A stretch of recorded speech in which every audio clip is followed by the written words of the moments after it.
and so every game, some games are blowouts, but not really.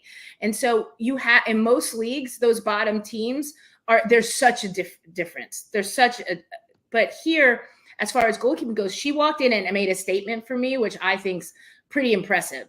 And like nothing's shocked her. She came in, she's like, this is my game. This is how I play. And of course, Sheridan, again, one of the best goalkeepers in the world, hands down. And she's in my opinion, Sheridan's the full package.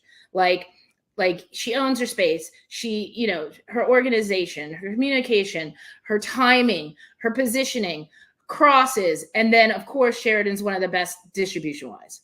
So I mean, even just that last play here, this times up well. You talk about full package. Like part of being having the full package is like having a plan B. It's like this play doesn't go her way, right? She realizes, oh, I'm gonna step off this. What does she do? Like she figures out, okay, hey, how do I solve it? Say, I don't know.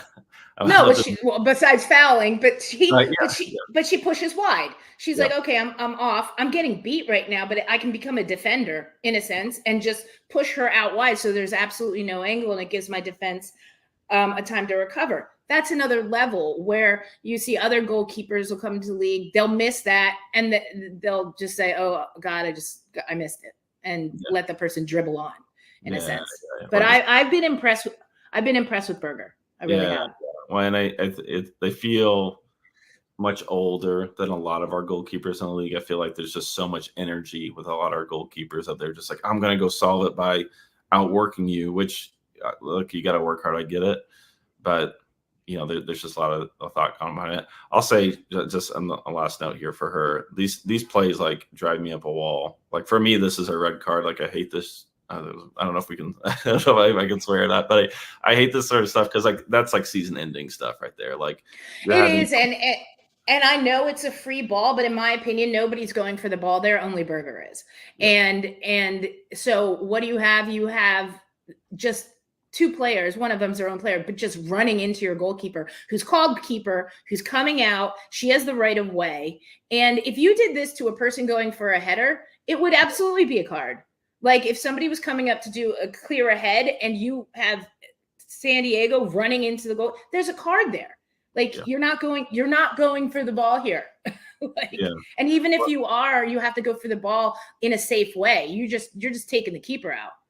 Well, I'm not a big fan, and I don't know if now is the time to get into the minutia of like goalkeeping methodology, but I'm really not a big fan of like driving that knee up simply from like a safety factor, because like if that player, I can't see who runs into her, but if she's on the ground and Berger has that knee up, like it's a good chance that knee's going to the temple, and like that's incredibly unsafe. So like I hate seeing that sort of stuff, and I think I know I've seen times where goalkeepers have been given reds for a high knee or a high cleat on this sort of situation when it was extreme.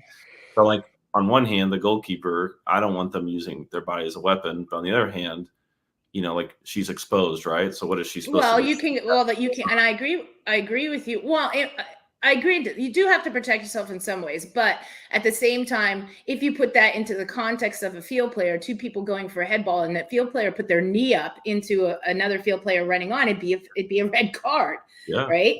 And so the goalkeeper, in a sense, is going up. I've never been a fan of the knee up thing. I think it's very old school,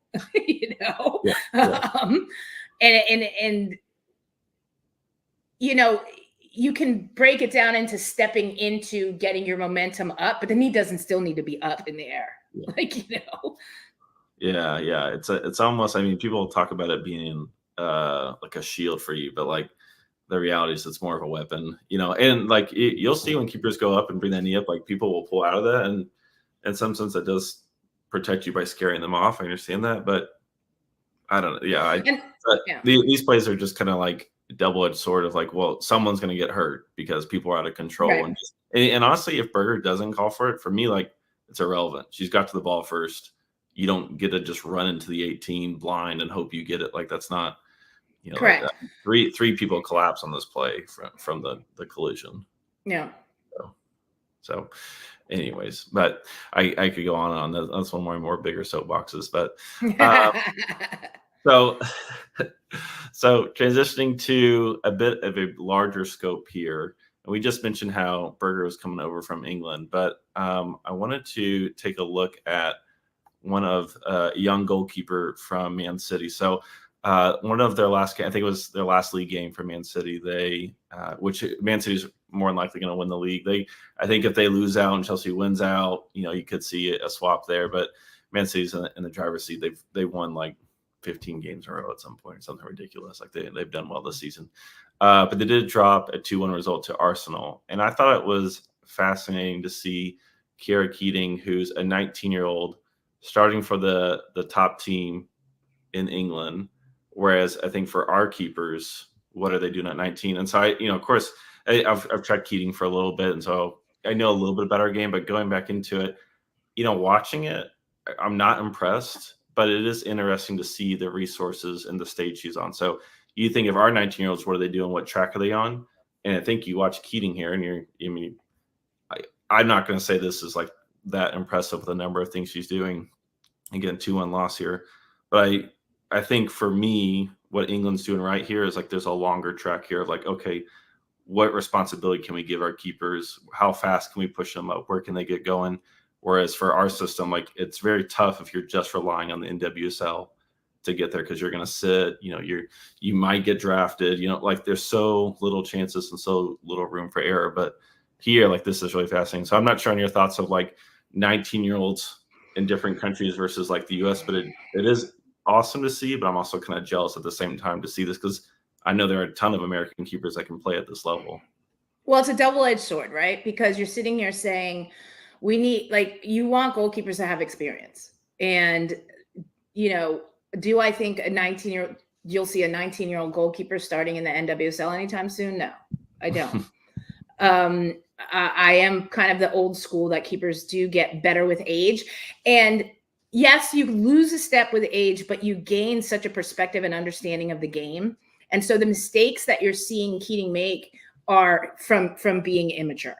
Right? It's coming out, not putting a clean block on it, and then just getting back with depth and trying to make up for the mistake and like bad distribution. I think that those come from youth. Why aren't you pushing your team up in this situation? Why do you have a defender standing right in front of you with the ball bouncing around at the top of the 18? That comes from experience. Get out of my 6, get out of the box, understanding that you have to clear your defense first. Why aren't people marking up? Is she 19 and not understanding that this is a chess game and you have to move your chess pieces? And so that comes from experience and age. Now, the argument there is, well, how do we get experience? All right. We get experience by playing. So in 5 years, she could be one of the best goalkeepers in the world, because at 19 years old, she's playing in front of 40,000 people, for Man City. And so do you roll the dice and say, we're going to develop her and we're going to throw her into the mix? I don't think that is the philosophy here. I think that you have enough goalkeepers that have so much experience that it would be hard for a 19-year-old to unseat them. And it would be hard for, when every single game is so competitive, it would be hard to justify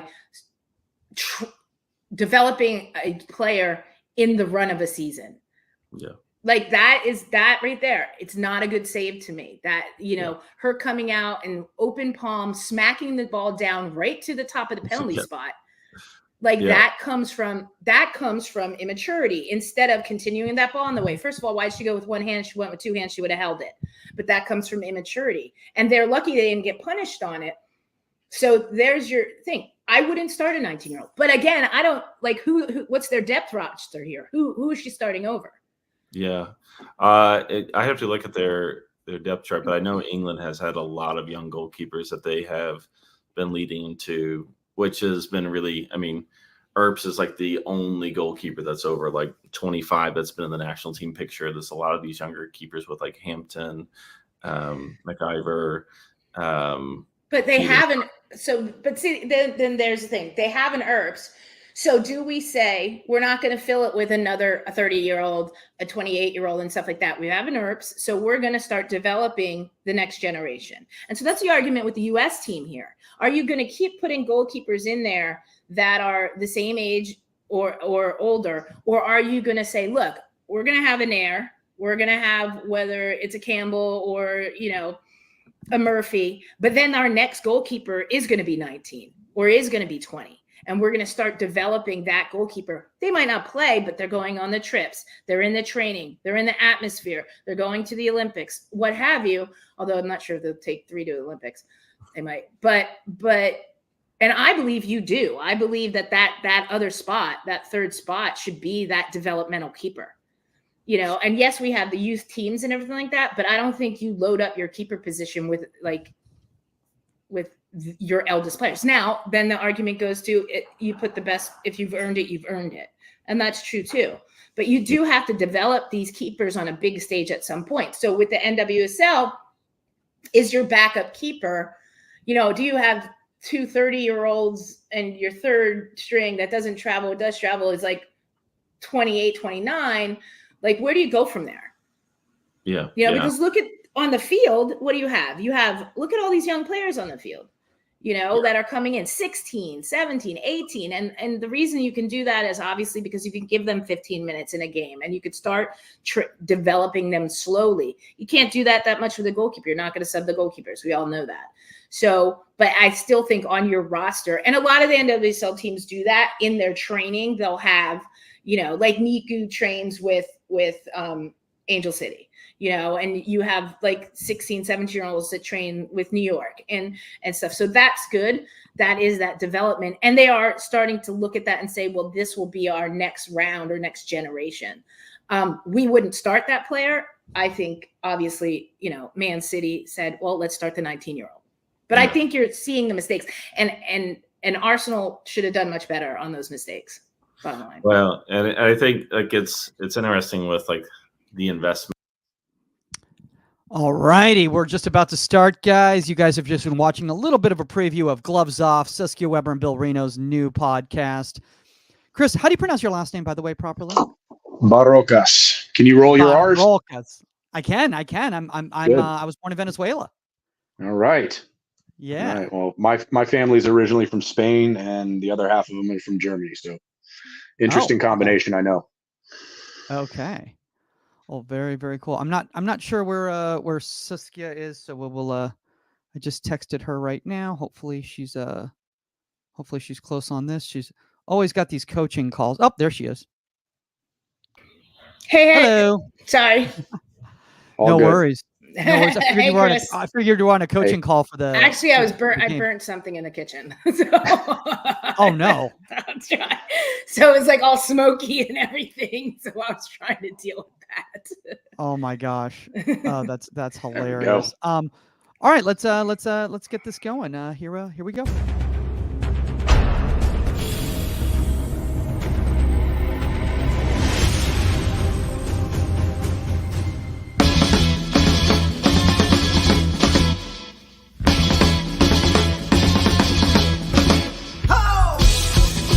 Welcome to Inside the 18. I'm Michael Magid, live from Hollywood, California. With me in Woodland Hills, California, the one and only 99 World Cup winner, Saskia Weber. And joining us all the way from, I think it's Kentucky. Lexington is Kentucky, right, Chris? Yes, sir. Yes, sir. The Bluegrass State. We got we've got the director of goalkeeping for Lexington Sporting Club, the one and only Chris Barocas, joining us. You like my R roll there, Susk? Yep. Better than all my college professors. Oh my gosh, man! And by the way, guys, if you're watching this right now and you're going like, well, wait a second, this is Inside the 18. What happened to Gloves Off? I think a lot of people are very confused here. Inside the 18 is not now called Gloves Off. It's a different show. Saskia Weber and Bill Reno are hosting every Wednesday on the same feed, guys. Saskia, why don't you explain to people out there who are very confused on what's going on here? Well, no, there's nothing to be confused about. It's just we have such a great following for Inside the 18. They're like, wait, what? No, we started another podcast under our media network, and it's called Gloves Off, and Bill Reno and I kind of delve into it is what it says it is. We kind of take the gloves off about goalkeeping, like what's going on in women's goalkeeping and who's doing well, who isn't doing well. We break down some interesting actions from the weekend before, whether it's in the NWSL or in Europe, and I'm probably going to lose some friends, but it's okay. We're nice too. We're nice too. You got to have thick skin as a goalkeeper, right? Well, I look at it like it's nothing nobody doesn't know. So if I'm breaking down and I'm telling you, like, you're in no man's land and your positioning's off, and that's why you got chipped, it.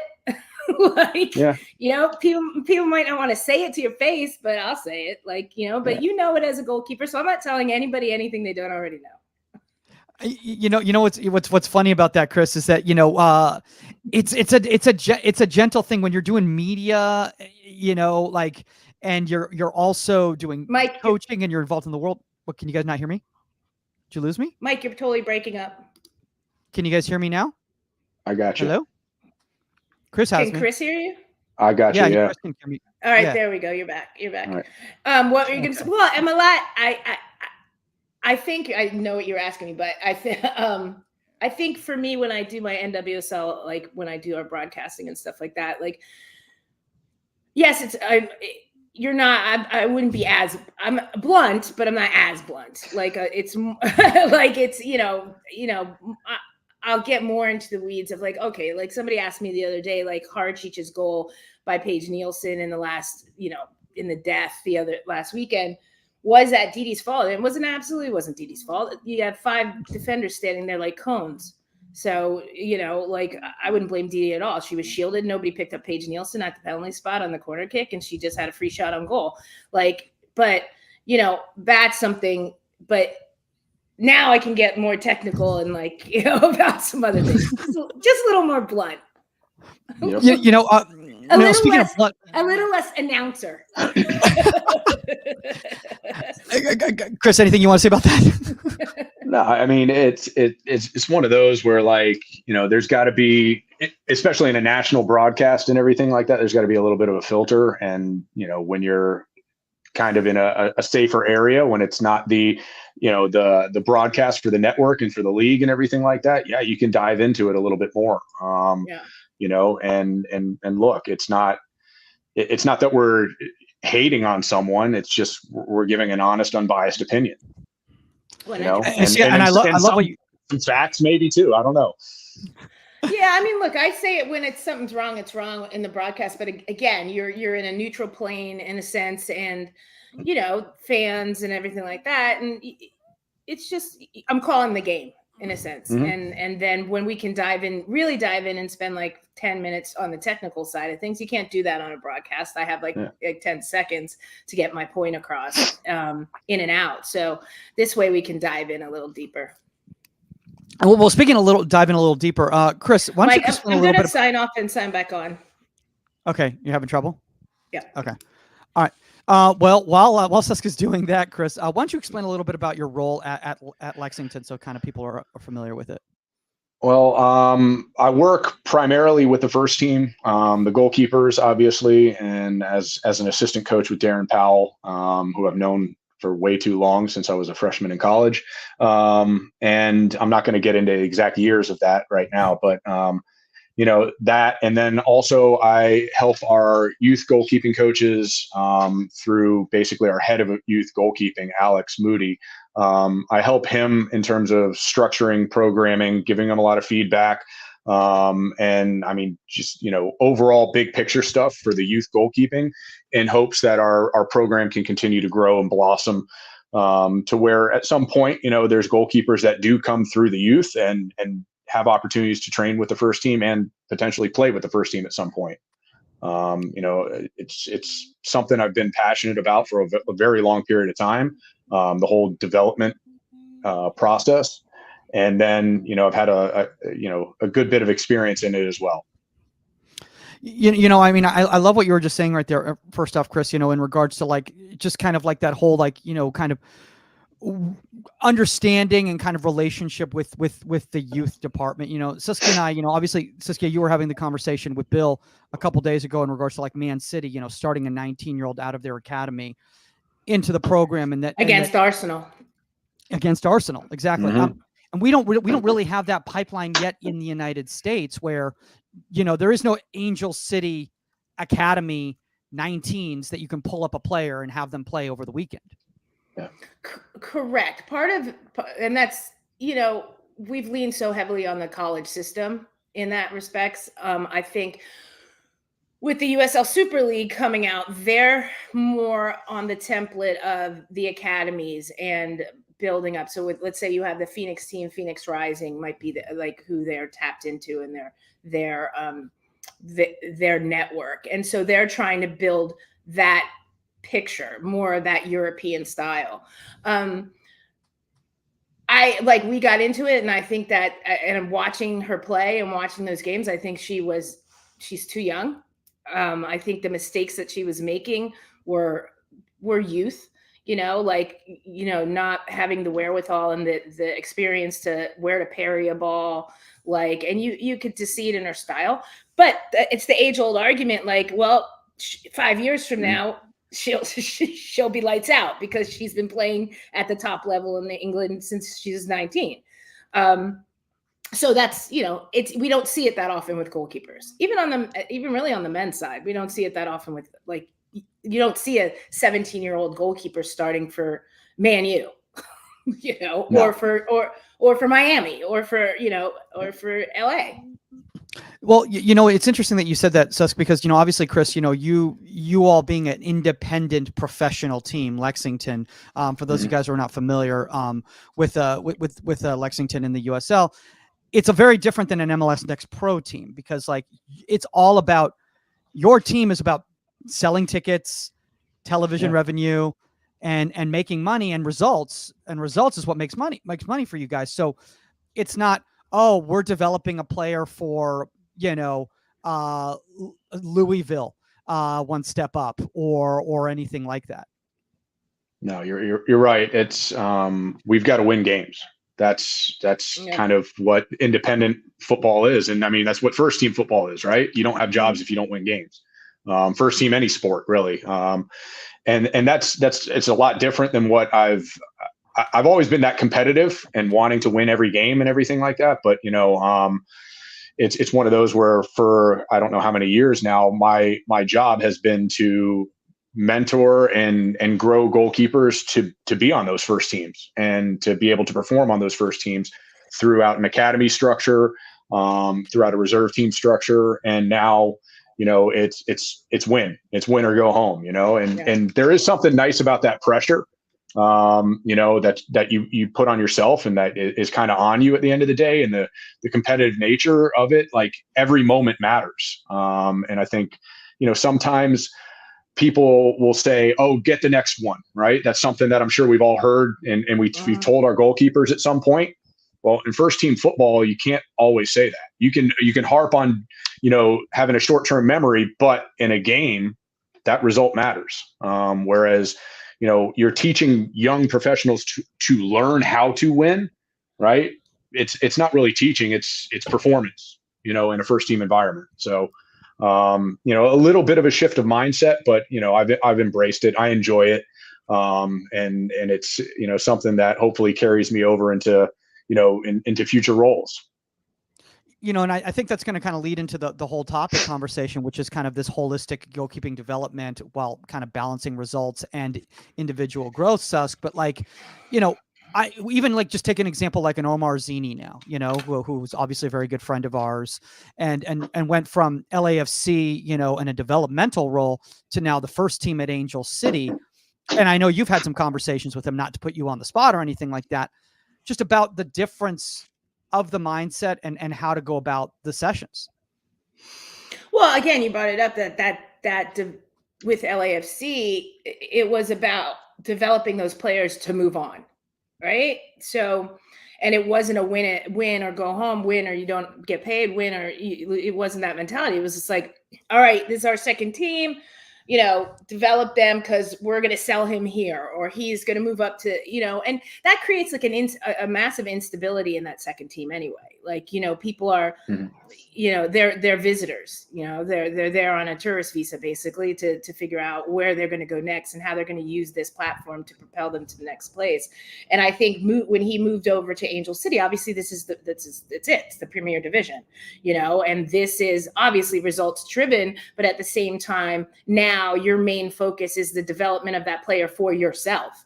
and for your team and to win championships and like for 3-year contracts and so on and so forth. So there's a totally different mindset there. I think, as opposed to somebody can't just reach in next week and grab Didi Horachich out and say, hey, we're putting her up to this first team. And now you're like, okay, I've just worked half the season and we have a symbiosis going between our defenders and everything like that. And now just because our, top tier lost their keeper, boom, bye Didi. Now I have to start all over again. And so he doesn't have to do that. Like he can sit there and they can develop and they can look long-term and what keepers do we want to bring up under this? And so that's a totally different mindset. And not to put Omar on blast right here, Chris, but like it is one of those things. Like obviously they had recently, that they had a situation where they had a younger goalkeeper, Angie, and they decided to make the decision to go back to a veteran and in Didi as the number one. If that was an MLS Next Pro environment, that might have not happened. That might have been like, well, she's the one for the future. We're going to continue keep on. developing her. Yeah, let her keep play. But let her go through her bumps and bruises. I mean, results matter kind of, but not really. What matters is that she gets all 50 games in or whatever. And by the time we need her next season, she's played in. It's trajectory over results, right? Yeah. Mm-hmm. Yeah. And that's the thing. Like if you're looking at like Lexington, right? Like if we're looking at, looking at your situation right there, like you even said this to me. I was like, oh, how many kids from the academy, do you, he's like, honestly, he's like, we need to win. He's like, so we're bringing in, veteran adult goalkeepers who are seasoned professionals, to get the job done. And we'll bring in other goalkeepers to develop around them and learn the position and learn how to be a pro. But we have to get results. But, that doesn't mean that you don't work with them to keep growing at the same time. Oh, no, absolutely not. I mean, before I took the job, I watched, a lot of video on the goalkeepers we had, and look, they're all good in certain areas of their games. And some of them have, less holes than others, but, we all have our areas that, we need to continue to develop. And that's something that, I took notes on, I put down on paper, and it reflects in our sessions. Our goalkeepers, may have not been exposed to, a lot of flank play scenarios in their training over their careers. And it kind of showed in their willingness to deal with crosses, deal with cutbacks, and how they dealt with them as well. Were they willing to go for flighted balls in the box in traffic, and what types of decision making were they doing, and little details in positioning. And that's stuff that we've worked on, countless hours since I've been here, not neglecting the other areas, not neglecting what makes them good goalkeepers to begin with, but we're addressing areas that, you look at where goals come from. They're inside the box, first contacts, within about 15 yards from the goal, within the width of the 6-yard box. And a lot of them come on, balls that are slipped in behind, and a lot of them come off of crosses and cutbacks. So, when you're taking that, how are your goalkeepers going to affect a game? They're going to be as efficient as they can in those areas of the game. So we spend an awful lot of time training that. I mean, you don't see shots from 35 yards out very often go in. Just because, more zonal defending maybe, but also goalkeepers being able to deal with those. That's a lot easier than having 10 bodies in the box and everyone running right at your goalkeeper, and your goalkeeper deciding whether or not to come out and make that play. So, it's one of those where, how are we going to best win games? Well, make our goalkeepers as good as possible in this area, continue to develop their super strengths that they already have, and then go from there.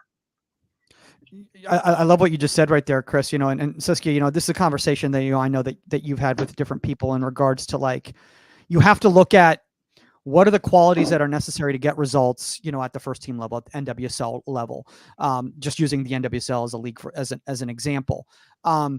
It's great that you're working on X and Y, at your sessions, but if that's not if that's not the demands of the game that they're seeing, well, that's not going to translate to the game for you guys to get results, right? No, not at all. I mean, you have to have a game plan. Number one, you have to know who you're coming up against. I mean, it's a fundamental difference if you're going against Kansas City than if you're going against Houston. Houston Not Houston, Utah. Like Utah just dropped back and dropped bombs on Didi out from outside the whole game. Like, Henri was hitting like 30-yard shots and stuff like that, which behooved. I'm like, great. You know what I mean? I'm like, you're not, unless you hit this a worldie, it's just, and it came close, but Angel City Keepers had it handled. And so, but if you're going up against like a Kansas City and you've got Bia and them who like to get in the box and like cause chaos and get tons of goals that way, so the demands are change per team, but overall what's happening, there's only one team in the league really that I know that's dropping bombs from outside. So the most of the demands are in that zone inside the 18, and you have to be prepared for that. Chris, I wanted to throw up some session designs that you shared with us, and thank you for that. And I know we got some videos coming up later as well. But I know you can't divulge too much because you're in season in regards to like, well, this is what we expect and this is how we handle it. But like what do you have right here, and how does this kind of based on what you guys see in your league generally?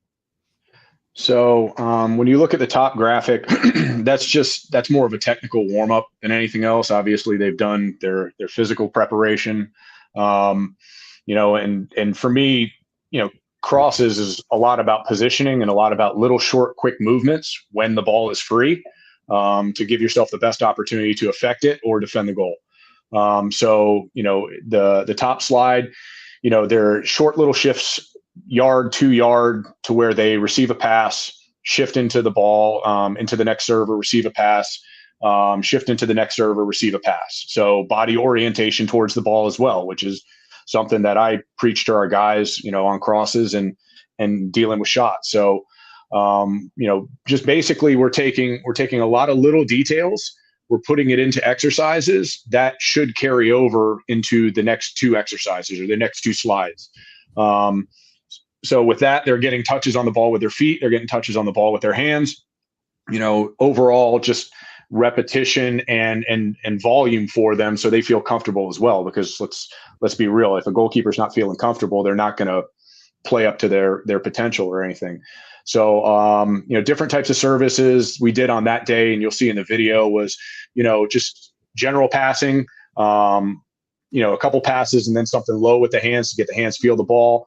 A pass in and out, from one side to the other, kind of playing around, and a volley, one where they drop off, give depth, play behind the mannequin, think of their quality of their first touch, play out to the opposite side, shift, get back in front of the mannequin quickly, which is something that you obviously have to do on crosses, just because the nature of the cross isn't a high looping ball. It's a whipped ball. It's lots of quick combinations in wide areas. You don't have much time. And I made sure they were hitting the ground a little bit. So if they were coming in somewhat, I wouldn't say out of control, but somewhat, on the limits of their control, and they're hitting the ground, their bodies already hit the ground a few times prior to, collecting a cross and, hitting hard, so they know how to land and everything.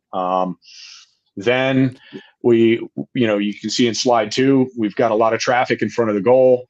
The ball gets played into a wide area, and then that ball is getting whipped in, from right on the side of the 18, which is, you're not seeing crosses as much from the end line. You're seeing crosses, closer to the side of the goal, which, get in on the goalkeeper a lot faster. Their speed of thought has to be there a lot faster as well, whether they're going to come and affect it or drop into their line to defend the goal. So, I think the days of the ball being driven all the way down to the end line, out by the corner flag, and crossed are just about over. You might see one every couple games, but that's where crosses are coming from. No, but I totally agree with that, because basically the goal now is to get those overlapping runs, or whether it's your outside backs that come forward or your flank players, to get isolated, take on 1v1, get towards that sideline of the box, and then drive a ball in low, or maybe an early ball back post, but it's still not coming from the sideline. It's still coming from the side of the 18, which it takes a whole nother demand for a goalkeeper because, hey, go ahead from the sideline and go ahead and flight a ball in. I mean, we'll pick them out of the sky all day long, but now you have that driven ball in that kind of freezes you in position because it's coming in so quick.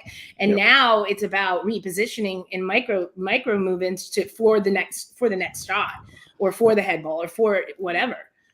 You know, it's interesting that you said that, Sus, because I was just thinking about this, like, you know, Chris, taking it back to the youth game, right? Taking it back to the youth game. Obviously, a lot of people that watch the show are involved in the youth game. A lot of them are still training for concept. And so their session design is the ball to the end line and the cross. And there's nothing wrong with that if you're teaching foundational goalkeepers how to handle a cross. But even then, even at 11s, 12s, 13s, when you start introducing crossing, times as a player really dribble all the way to the end line. A lot of the times those players are in such a rush to get the ball off that they're cutting the ball earlier anyway. So why? But I mean, they'll take it to the end this? line, but usually it's like I said, to get isolated, overload the side, maybe have a like 2v1 out there, try to work around that player. They're not driving to the end line to cross it. If anything, they're going to, and they get freed up, they're going to come towards goal to try to pull the keeper. They're going to get in the box and come towards it, more of a cutback scenario as well. Yeah. So I have a question, Chris, because obviously, you know, you're where you guys are in the pyramid in regards to the professional, you know, system on the men's side, you know, here in the United States. I'm assuming there's a reasonable amount of turnover at that level, because there are players that are either winding down their careers or moving up in ladders. How do you balance that? Because you might have a goalkeeper who's 32 and has played in MLS and played in, you know, overseas, and now they're playing, you know, close to family, and then the next year you might have a 19-year-old, you know, goalkeeper who was just right out of college. Well, I mean, I got the job in December, so I haven't experienced that off season, but I'll tell you that, you know, I've got to be evaluating goalkeepers year round.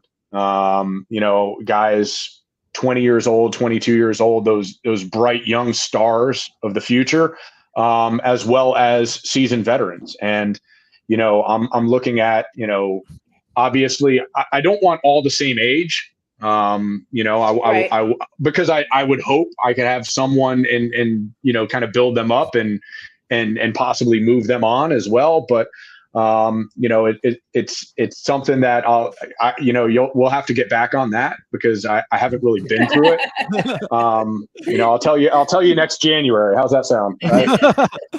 No. I mean, that sounds good. And I hate to put you on the spot right there. I was just, you know, thinking stream of consciousness. By the way, thinking stream of consciousness, Chris, if you could set up a session design on how to set up your camera for a podcast, that'd be great. Because apparently today I've literally cut off my head. Well, because you keep leaning forward. And so every time you lean forward, you cut the top of your head off. We're zooming ourselves in, right? Yeah. I know. That's why I was like, okay, I'm going to back up. I don't need to cut. You look comfy, by the way.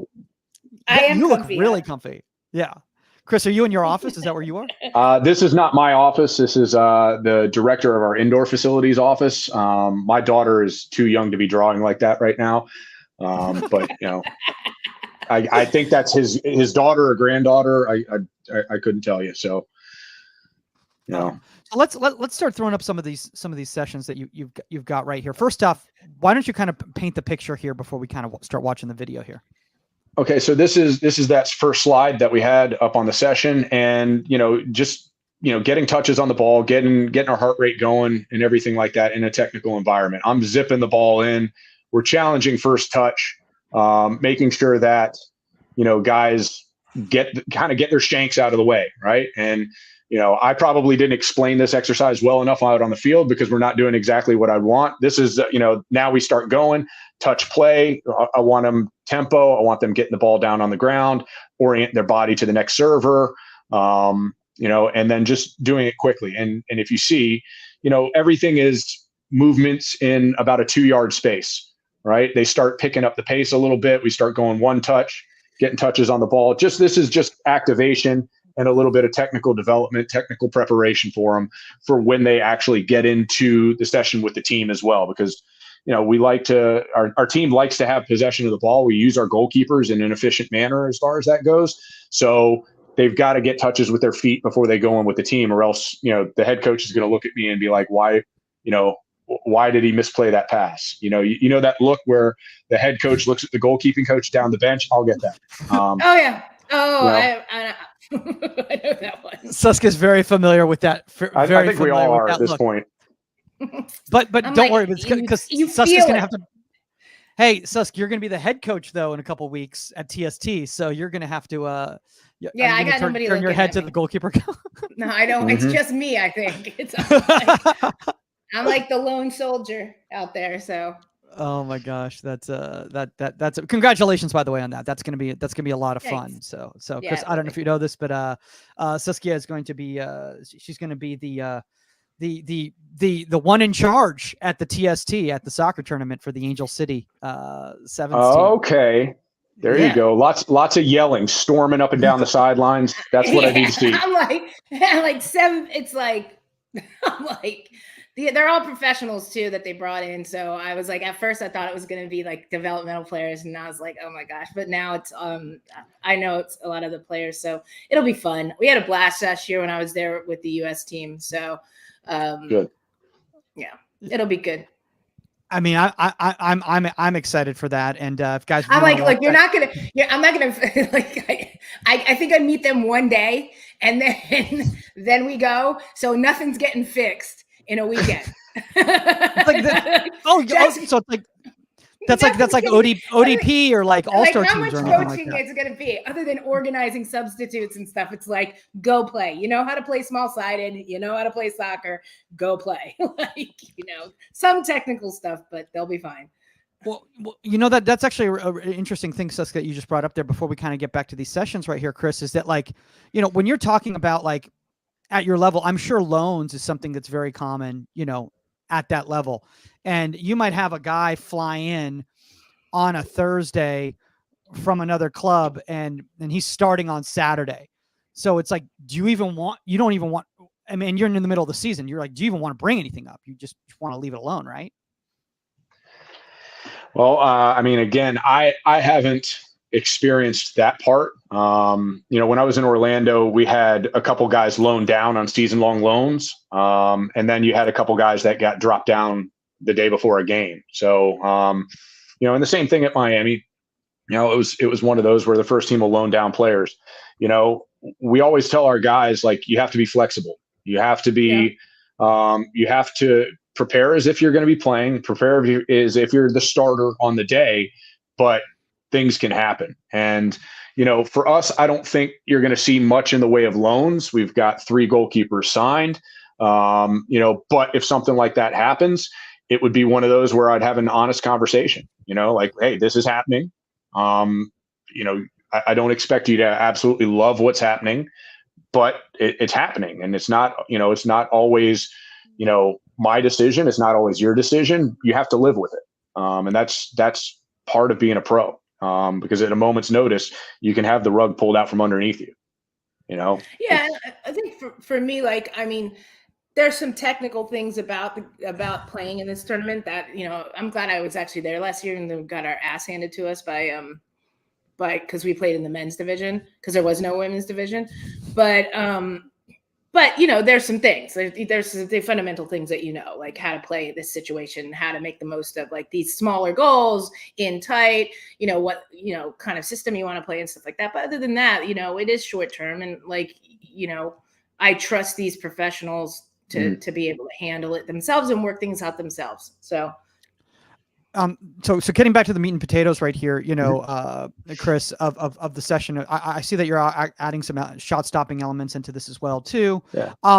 Interesting what you said in regards to the feet, because I can't tell you how many times, especially at the youth level, I see this as oh no, they're going to work on foot skills with their team. They're going to work on foot skills with their team. And then and I think a lot of the times they're just assuming it's magically through doing foot skills with the team, they're going to learn how to play possession in the back. It's but especially at 9s and 10s, they're doing a lot of foundational work on just dribbling with the ball and passing with the ball, but it's not necessarily pass back situations or escape situations. Yeah, I mean, I try and make everything as relative as to the actions that they're going to have to execute in a game under pressure, under light pressure, under heavy pressure. So right now, obviously, they're playing around, they're receiving, they've got to take a good first touch, they got to check their shoulder to know that they can play out the opposite side. Because that's what the game demands. A lot of times you receive from one center back, you play it to the opposite center back. You receive from an outside back, you play around to the opposite side, trying to get to shift the opposition. And sometimes it's, you're going to be able to stay in one position. Sometimes you're going to have to drop off to give yourself a little bit more time. And you'll see that, probably in the next round or so, when, Amal, who's the goalkeeper will do it. And then Nico, the goalkeeper on the far side, will do it as well. They'll drop off into that nice little pocket of the three triangles of the mannequins, touch across, because that simulates the highest vertical threat for them pressing, and then playing around. Then they have to get back in front, and then they're going to be hitting the ground. Nico likes to hit the ground anyway. So, but it's those where I'm not going to do everything they're going to see, but, the next time it might be, all right, well, you're going to touch and then you're going to play through, into a mini goal instead of play around, just vary it into those types of things. And, in the session as well, there's times where I'll have them starting central. Like if we're doing a crossing session, they start central and they have to lift a ball to me in a wider area. So I'm working on their ability to play that, that pass where they receive, touch out, and then they have to clip it into an outside back or hit the third line into a winger. So we're getting all those touches and those elements, but they're specific to goalkeepers. When you take a goalkeeper and you put him in a possession, you're asking him to be more of a lot of times asking him to be more of a field player. So when are you actually getting those elements that are really specific to what a goalkeeper is going to have to execute in a game? Because, in a game, this is their vantage point. This is their what they're going to be looking at and what they're going to be seeing. So let's put them in that type of a situation, ask them to perform their tasks, and coach them through it so they can be successful. I love what you just said right there, Chris, because, Susk, I think one of the things I've seen, especially at the youth level, is that, I see, the young player, come back, and now he's playing kind of like a center mid in goal, because that's how he's learned how to play soccer. No one's really actually brought up with him how to play out of the back, how to play possession out of the back, how to break lines, all that sort of thing. So he's just dribbling around trying to escape and stuff. And there's nothing wrong with that for development and everything like that. But like at some point, they have to understand the demands of the position they're in currently. Yeah. No, absolutely. Yeah. And listen, everybody comes from somewhere, right? So I'd rather have a kid that actually knows how to play with the ball at their feet and everything like that. And I can wrangle them in and kind of have them learn the disciplines of the position with the technical skills I have, rather than starting from somebody that can't kick or has no concept of it whatsoever. So I think it, young players out there that are playing field and are playing goal. I'm talking about youth, are playing field, are playing goal, are confident with their feet. And, it's just an added skill, because back in the day, and Chris, this probably too, like I played both, but most keepers didn't. Right. So the only thing keepers knew is goalkeeping. And back then the rules were different. You could pick the ball and pass back and stuff. But that's all. So keepers didn't have those technical skills of actually being confident and playing with their feet. You could dial it down, but to start from scratch and build it up is difficult as well. But any position, and especially goalkeeping, understanding that and seeing the field and understanding when to bypass lines, when to play short, not to force it, when to just fire long and live to fight another day. It takes training, it takes playing games and everything. So, Chris, I've got a question for you because, before we kind of get back into these right here, like how much time do you spend on prep touch? Because personally, I feel that it's something that's, especially at the younger ages, it's something that's very, very much lacked. And then you get players that get to the college level and their prep touch is all over the place, and they're wondering why they can't, why they can't find this player, why they find that player, is because they didn't sit themselves in a position where they're going to be able to play a clean ball. Oh, I mean, with us, when I'm coaching in a lot of stuff, when they're getting touches with their feet, almost everything we do, I ask them to do 2-touch, because they've got to be able to settle and control the ball. I mean, how many times do you see a center back zip a ball in and it's got a weird topspin on it? There's times you play back to the goalkeeper where it's very clean and comfortable. But there's times that you play back to the goalkeeper because you've got a defender on your back and you can't turn, right? And you're panicked and you hit a poor quality ball. They've got to be able to deal with that, whether it's, releasing pressure and hitting it 1-touch.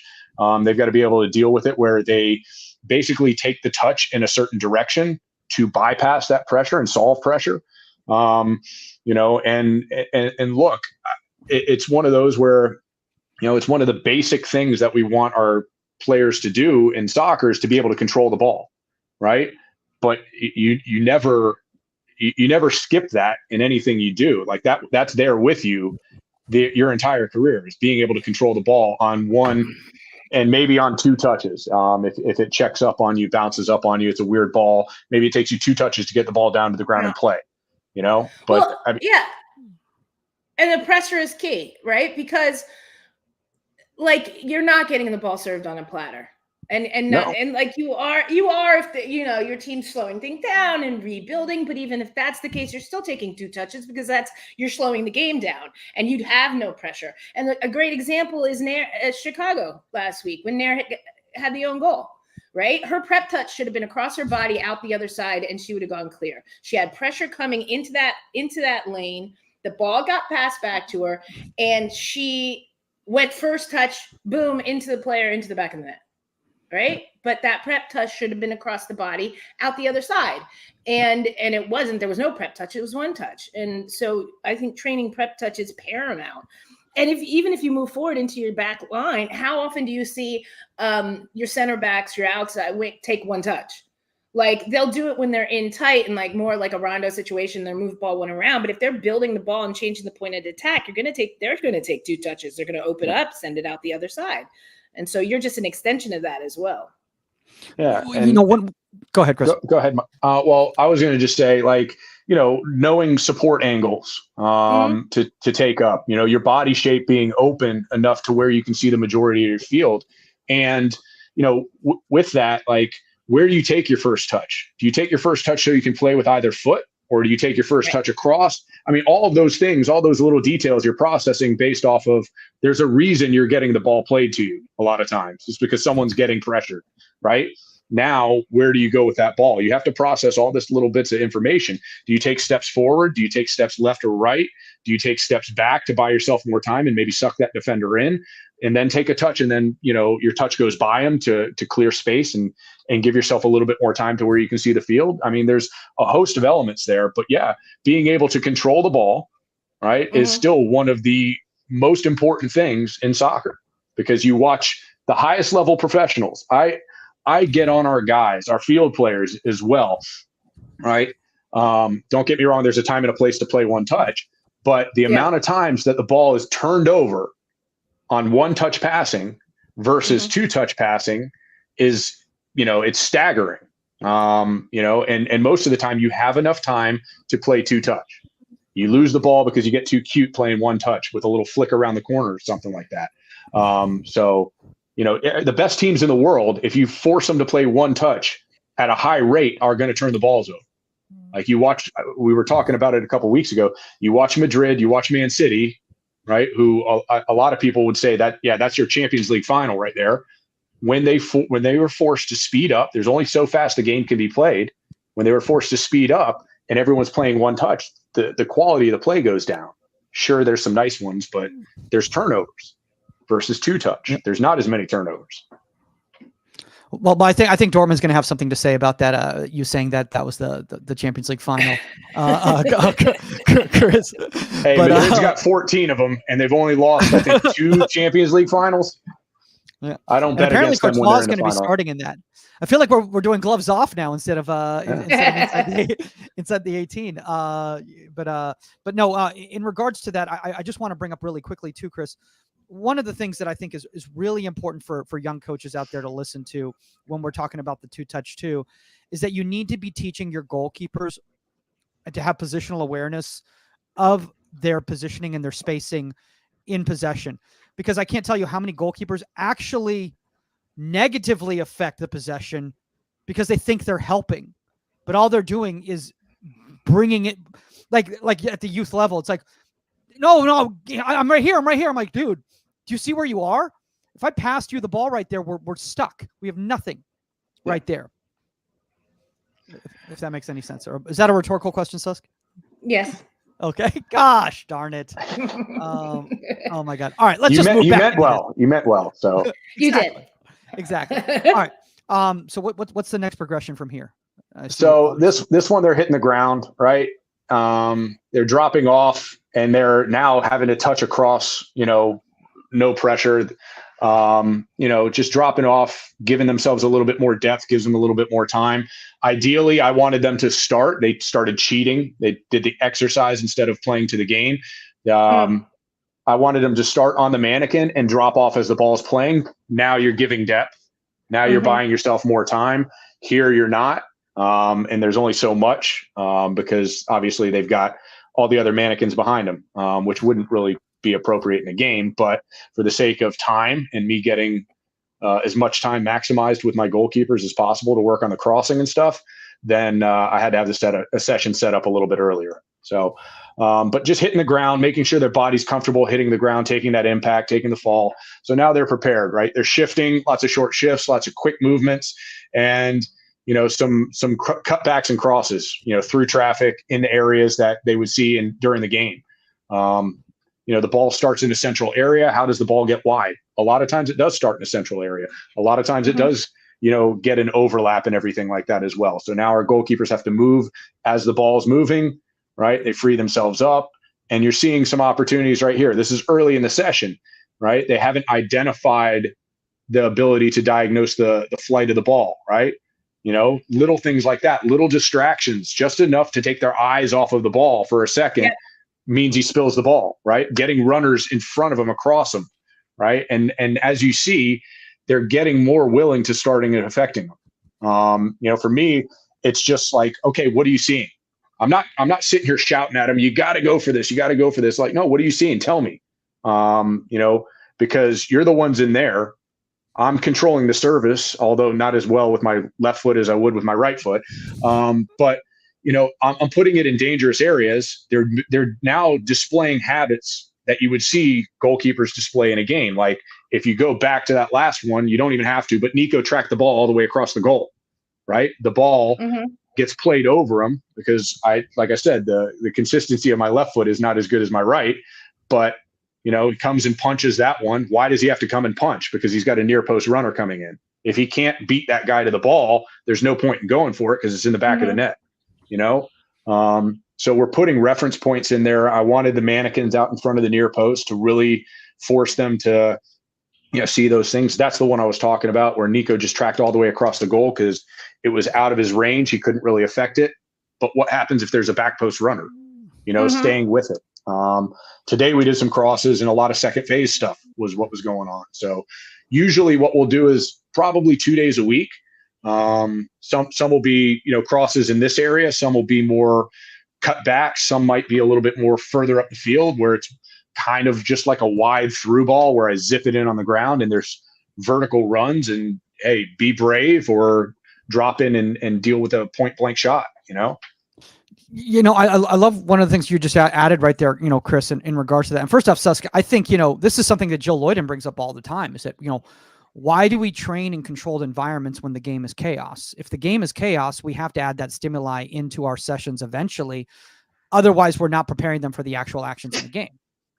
No, absolutely. And again, it's those things in your peripheral that are distractions, and which is why I always love having live people, like, you know, other than the keeper that's in, is like those, because you have the mannequins, so that's good. So think about stagnant. If you didn't have two other goalkeepers right now, that one, like, you're not getting that movement, and that movement, we see it with so many young youth players, distracts them, whether it's on a corner kick, when somebody sets a player right up the keeper and somebody runs this way, or you see a near post and all of a sudden you see those young keepers take that step forward because that person's running by them, and their natural reaction is to go with that energy that's going by, and now the ball goes over their head.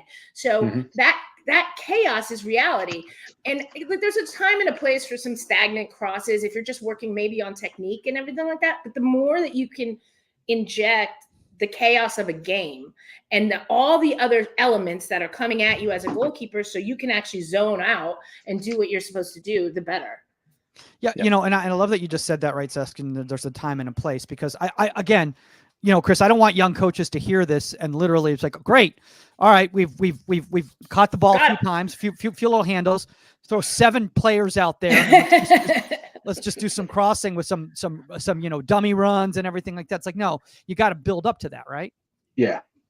I mean, look, I don't think any coach is going to do this as a first activity, right? If you do, you're setting your goalkeepers up for failure, because, you know, there's so many little things, right, that are going on here that the goalkeeper has to process.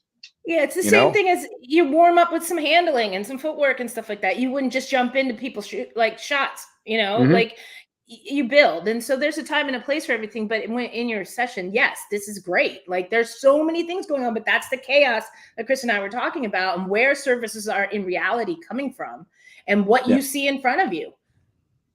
You know, and I will say this, obviously it's difficult, you know, in regards to resources and everything like that, but the more that you can actually utilize some actual outfield players, no disrespect towards goalkeepers in general, it's a different service. It's a different service. Absolutely. When you have an actual outfield player. Yeah. It's funny. I had a huge disagreement with the video that was coming through on Spidio, which is kind of the bane of my existence. Later in our session, we were doing functional stuff where it was 1v1 in wide areas, and they were getting balls whipped into the box with 2 defenders and 3 attackers. So, you know, my session, right, this part, which is a bit more controlled than the actual functional game elements that they were seeing later, you know, but you're putting traffic in there, right? The services were coming from about the same area. I knew that because I'd seen the exercise before. And I wanted to make sure that, number one, we're working on development in here. We're working on the effectiveness of all this that we're working on in this activity in with the team when they get in with the team. And it was just an excellent way for us to get extra reps in a real live environment. And that's something that I would recommend to any coach that's in a you know, collegiate, you know, amateur, NPSL, USL2, W League, anything like that. Get with your coach. Make sure you know what's going on in their session, and try and prepare your goalkeepers for it. There's too often like, well, I'm going to do this. Well, your team's working on defending with a high line. You should probably work on something where maybe the goalkeeper is going to see some 1v1s or that sort of stuff, or defending space if you have that much of a field that you can work on.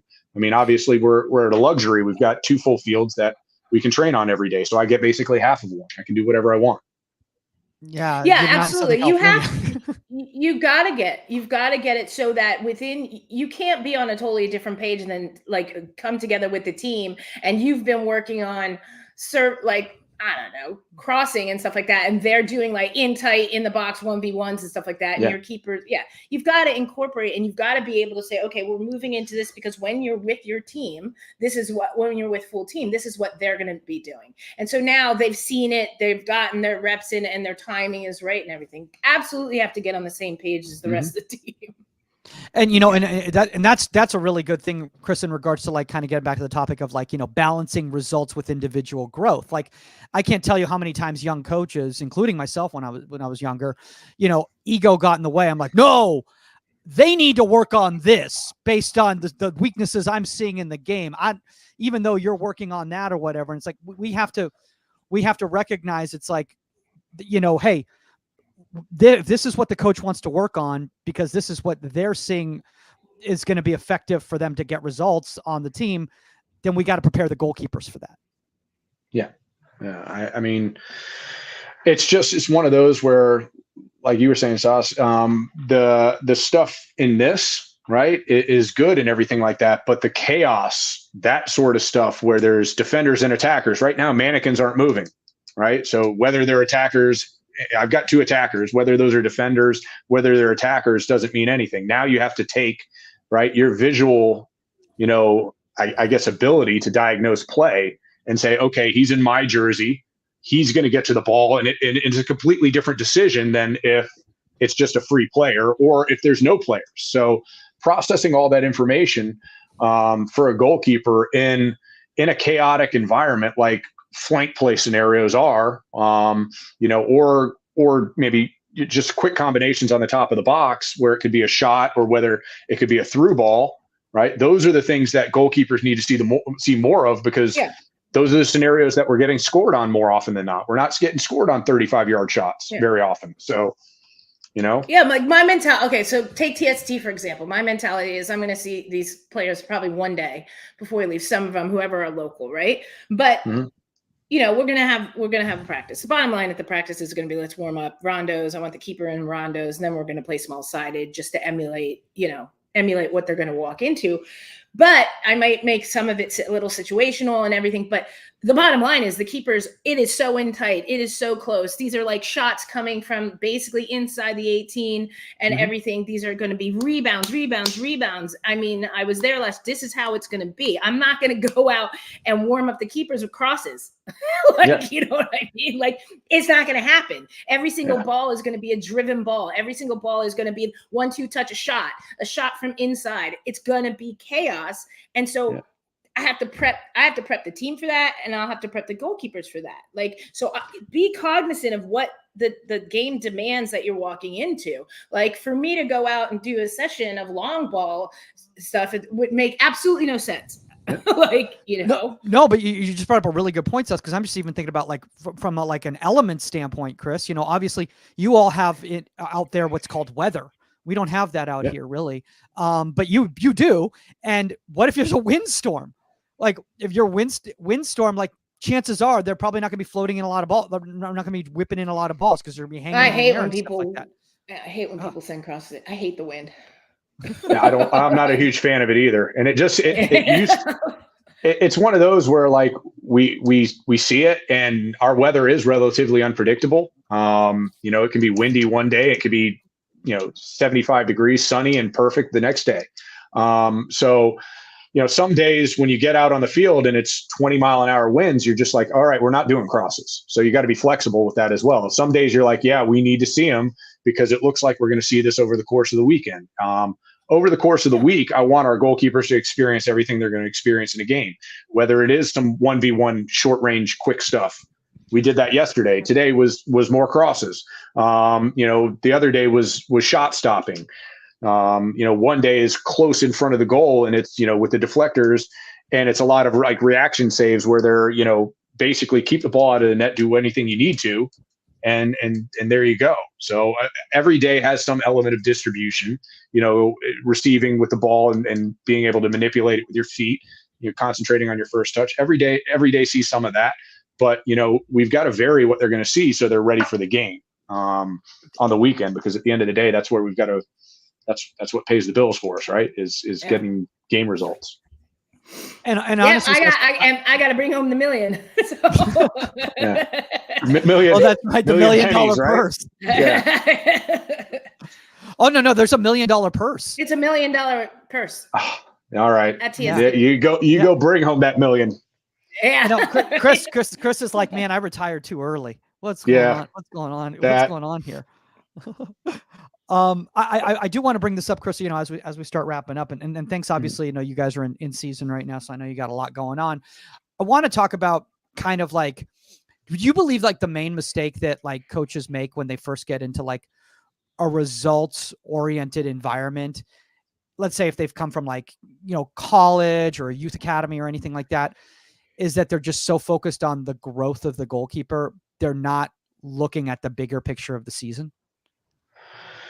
I mean, yeah, you do see that. you see guys like, oh, I'm just going to take care of the goalkeeper. I'm just going to work on this. Well, I'm just going to concentrate on that person and how they play. But it is bigger than that. They've got the goalkeeper's got to be socially involved with the team because there's that connection there. You work on all these things, right? A lot of people get in, technically and tactically and physically. These are the things. Well, psychologically, what if they're in a slump? How are you going to help them get out of that? Socially, if they're awkward, how does the team respond to them? When they communicate and everything like that. There's so many elements of it. And I mean, I grew up going to Soccer Plus camps, and Saskia, I know you knew Tony pretty well. He was Uncle Tony to me. I grew up coaching Soccer Plus camps. Yeah. The 5 performance zones, right? And, it was 4 for a long period of time, but we added the social element into it because there is a social element to being a goalkeeper, right?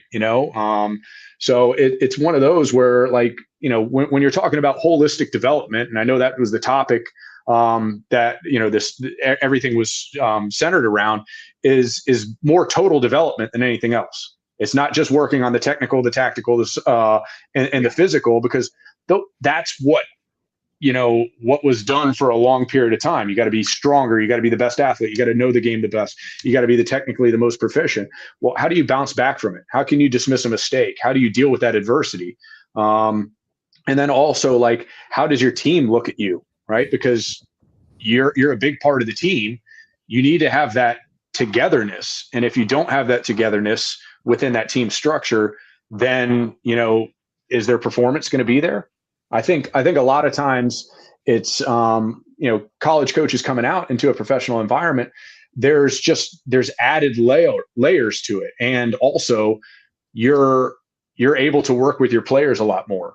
You're able to have a lot more contact time with them. The 24 or the 20-hour work week in college is a joke, by the way. That's one of the main reasons why I got out of it. It's not development. You're playing soccer for 3.5 months out of the year.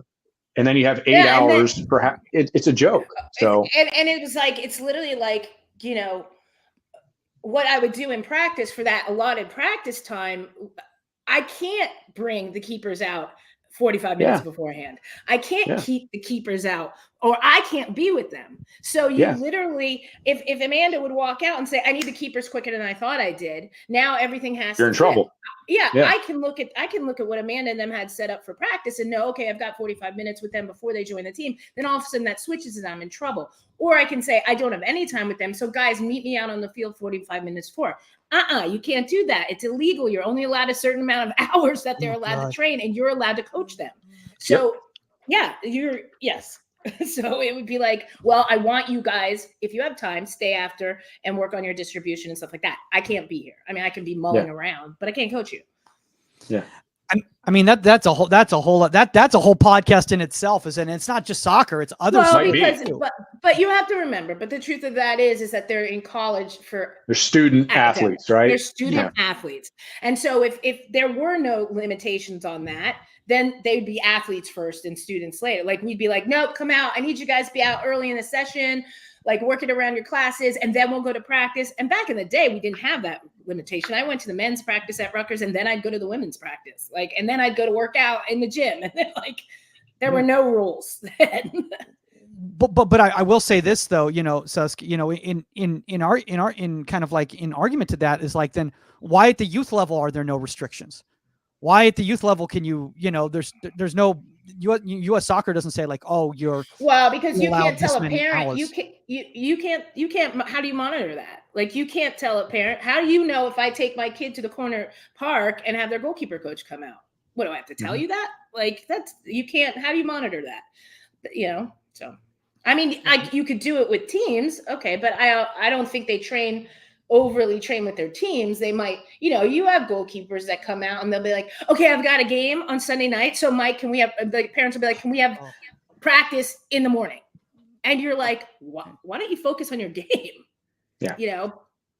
Yeah. I had a parent recently tell me, they're like, oh, he's got a tournament this weekend. They're like, I'd like to get 3 sessions in before the tournament. And I'm like, so he doesn't like soccer anymore? Is that why you want to do that? Don't even get me started on youth tournaments and the amount of reps. It's just, that's injuries waiting to happen, in my opinion. But Yeah. that's that's a whole other conversation. All right, before we get all pent up out of shape and start venting, Chris, obviously appreciate you taking the time. I believe you do have a union handle now. I think you got your little check mark and everything like that. If people want to connect with you over there, and hopefully we can do some stuff with you, what's your handle on there? I think it's just C Barocas. Barocas. Yeah. Roll the R's. You didn't. I get to do what I want, right? It's not Saskia, it's Saskia, and I always say my name wrong too, so it's fine. Okay. Yeah. It's my first initial and my last name. So anyone wants to reach out, go for it.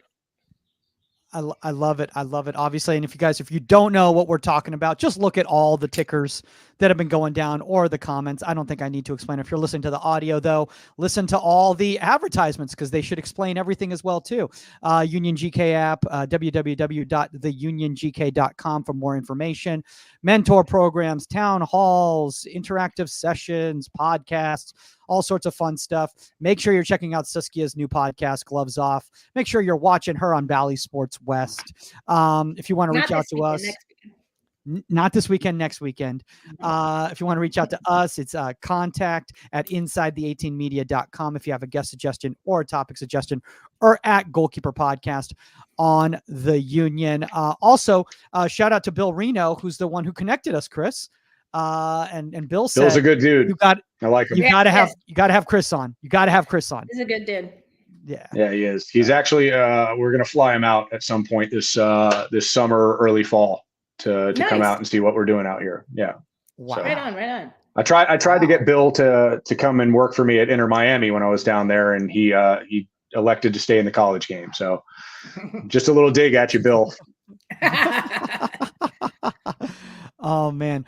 All right, guys, that's all the time on Inside the 18. Bye, Chris. We are out. Bye, you guys. Take care. Bye. Yep. Bye.